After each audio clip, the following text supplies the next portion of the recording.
Gear 5, the most hyped up power up since Ultra Instinct, and an animation that broke barriers. It combined the Toon Force to a long running shonen. It looks, and at many times is, goofy, but most of us got the point, that Luffy is a symbol of joy. This nickname of Joy Boy was there for a reason, though I did have a slight fear when this was first introduced. I enjoyed the current episode, but how serious will I be able to take this fight in the future? I mean, in the background I'm hearing Tom and Jerry sound effects, while visually this man Luffy is becoming a ragdoll. It is funny and it's accurate in what Oda wanted to do. He made it clear that he doesn't want to hold the seriousness that a lot of shonen anime stay in. But this specific fight is serious. Wano was under some deadly oppression. The entire country is literally about to be crushed.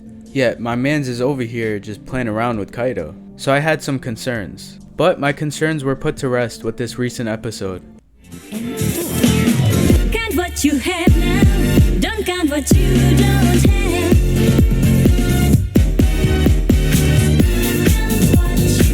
There really is no better time to be a One Piece fan. From beating all the odds in creating a good live action to producing one of the best anime episodes I've ever seen, there is no end to the peak fiction. But you don't need me to tell you how good it looks. I trust that you could see that for yourself.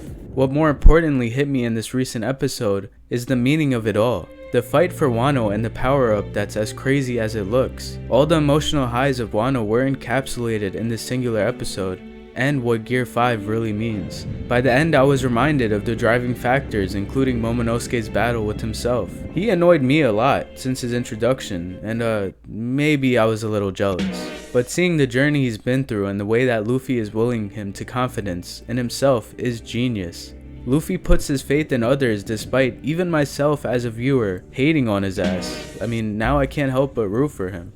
There is no doubt that Oda is a certified genius. His writing is on another level, but specifically he has this genuine talent that he developed and perfected through writing all of these arcs, and the length of his work would not be possible if he hadn't, and that is concluding the arc itself. Because it's never just a simple conclusion. Somehow in some way he always brings us back to the meaning of the arc, the town that was protected, the people that fought for change, and why the pirate crew is the one that we follow. Again, the current animation is taking leaps above leaps of amazing direction, and animators like Vincent Chansard deserve a Nobel Peace Prize for his impact frames. But with a giant fist that reminded me of that one SpongeBob scene, and this man literally swinging on lightning, it's easy to miss the meaning behind it and get lost in its visual prowess. Luffy is reinvigorating the pride of this once defeated country. He's pushing the only pride it had left to become what it once was. People love to describe Luffy as not giving a single care in the world, and it's true to a point. He pillages through villages, eats like a maniac, and isn't completely against killing. He definitely sent some marines to the other side.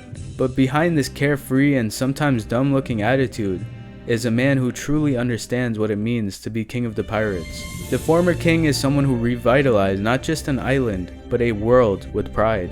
And it all happened while he was getting executed, but his safety was the last thing on his mind. Now, as we near the end of Luffy's fight with Kaido, we see that same energy. A country that was weak and taken advantage of by an oppressor, revitalized through what seemed impossible. Gear 5 Luffy is more than a power-up. He's the representation of the freedom that people strive for. There are infinite undertones about slavery and oppression and political abuse, all things that are the last topic you expect this art to represent, but it has time and time again. And my favorite part is how it just grows bigger and bigger into this symbol that is a compilation of all his gears. When Gear 2 was introduced, it was tied to Nico Robin's will to live, which Luffy brought out. Gear 3 was a direct fight against a corrupt government. Gear 4 was to protect the people around him and free an island that was victim to wild oppression. And Gear 5 was all of those. Luffy's freeing this island, he's fighting the oppression, and is pushing people's will to live in the right direction. It's why he will always be one of, if not my favorite main character. He has his priorities set straight. He could care less about what others see or think is possible. His goal is king of the pirates, and that is exactly what he will become.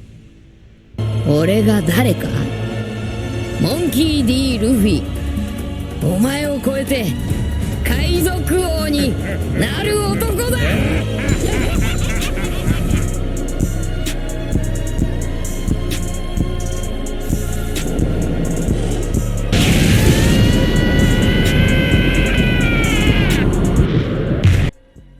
If you made it this far in the video, I just wanted to say thank you first and foremost. The growth has been great recently, and I could just taste that 1,000 subscribers. I'm chasing it, but I think we will get there soon. But regardless, I also need to address that I am a variety anime channel. I have a lot of anime I want to cover and videos I want to make, but as I attempt to grow this channel, I have to stay up to current trends. And One Piece, Bleach, and Jujutsu Kaisen are not just current trends, but on another level right now. So I am sorry to you that enjoy the variety, because I do myself too, and I will bring it back for sure. But when anime is this good right now, I can't help but talk about it.